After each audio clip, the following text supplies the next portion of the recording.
Bien, estimados participantes, vamos a dar inicio entonces al desarrollo de la sesión número 2, pero en la sesión anterior no hemos terminado las diapositivas, lo vamos a terminar hoy. No creo que vaya a haber ningún problema al final de todo el curso con el desarrollo del temario.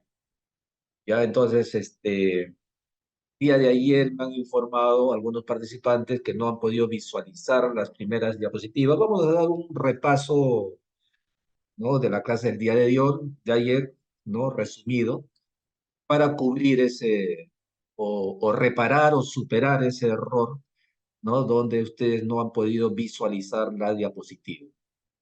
En cada clase vamos a hacer un pequeño repaso de la clase anterior. Esa es la modalidad que yo tengo, para que todos podamos manejar los conceptos ya de modo permanente. Yo les indicaba al inicio de la clase del día anterior que para poder nosotros calibrar de la mejor manera posible la materia de control y auditoría gubernamental, es muy, pero muy importante manejar conceptos básicos.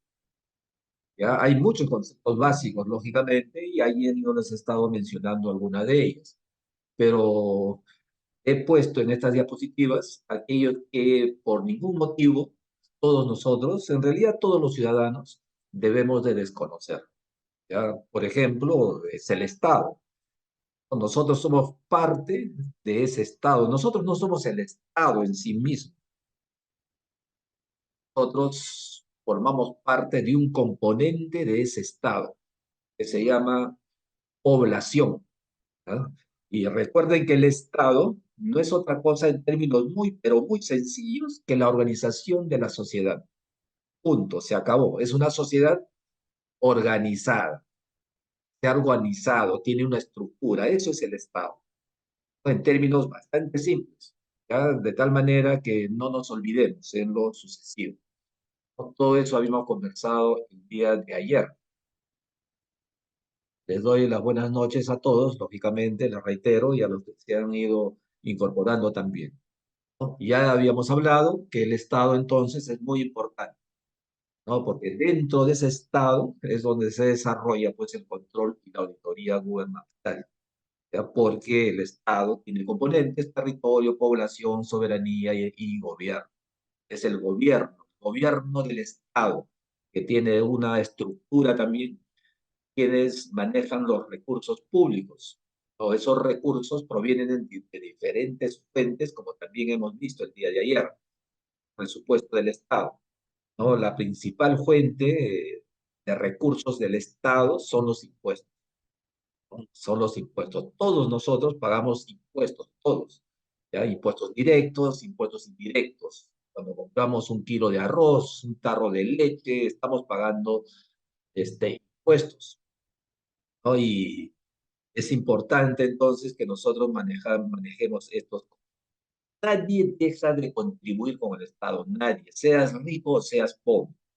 Desde que estás comprando, ¿no?, un kilo de arroz, como les indico, un atún, ya estás contribuyendo con el Estado, porque en el costo de ese atún, de ese arroz, de esa leche, ¿no?, hay lo que conocemos como el impuesto general a las ventas. Somos los usuarios, los consumidores finales, quienes pagamos ese impuesto. Muchas veces ocurre que las personas que tienen negocios se quedan con ese recurso que nosotros, como usuarios finales, contribuimos con el Estado. Es decir, no lo entregan al Estado, ¿no? Y eso también es corrupción, ¿no? Y el concepto de corrupción también es importante que lo conozcan, como hemos conversado el día de ayer. Y hay mucha gente que tiene el hábito inclusive malo, totalmente negativo, que cuando se van a adquirir algún bien en alguna tienda, las personas que atienden en estas tiendas te dice: ¿quiere factura? ¿Quiere boleta? Y el usuario, el comprador dice: no, así nomás. Ya, con esa actitud, hábito algo negativo que nos perjudica a todos, estamos nosotros contribuyendo a la evasión tributaria, ¿no? Si nosotros no les exigimos la entrega de facturas y de boletas, nosotros estamos contribuyendo con ese propietario, ¿no?, de ese negocio, para que evada impuestos, porque esa venta no lo registra, no registra esa venta. Por lo tanto, el impuesto que tú pagas por ese bien, por ese kilo de arroz, se queda en el bolsillo del dueño del negocio, no llega al Estado. ¿Ya? Se entiende que nosotros contribuimos el pago de impuestos para que el Estado nos retribuya con servicios. ¿No? Y todos nosotros le exigimos al Estado buenos servicios. Todos exigen. Sin embargo, tenemos algunos hábitos, algunas costumbres, unas actitudes que perjudican los ingresos del Estado.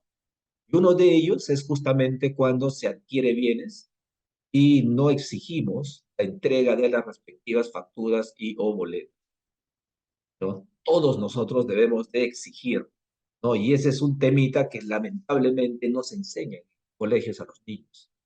Muchas veces los niños van con adultos, ¿no? Entran a centros comerciales, quieren bienes, ¿no? Y el niño pues observa de que paga, recibe el bien y se retira, pero no hay entrega de los comprobantes de pago. Y eso es malo, malísimo para el. ¿Ya? Hay mucha evasión tributaria de esa manera. ¿Ya? Entonces, todos nosotros contribuimos con el Estado de manera directa o indirecta. Y muchas veces nuestros recursos deberían llegar al Estado, no llega al Estado, se queda en el bolsillo del dueño del negocio. ¿Ya? Pues, una actitud nuestra, exigir la entrega de la factura o de la boleta electrónica. Ahora, pues, la gran mayoría ya está con la boleta electrónica, ¿no? Es decir, en tiempo real, la SUNAT ya sabe quién ha efectuado una venta. Antiguamente, pues, era manual, más complicado, pero hoy en día ya pues la tecnología ha avanzado, hay softwares y la SUNAT pues en tiempo real sabe qué negocios han realizado ventas.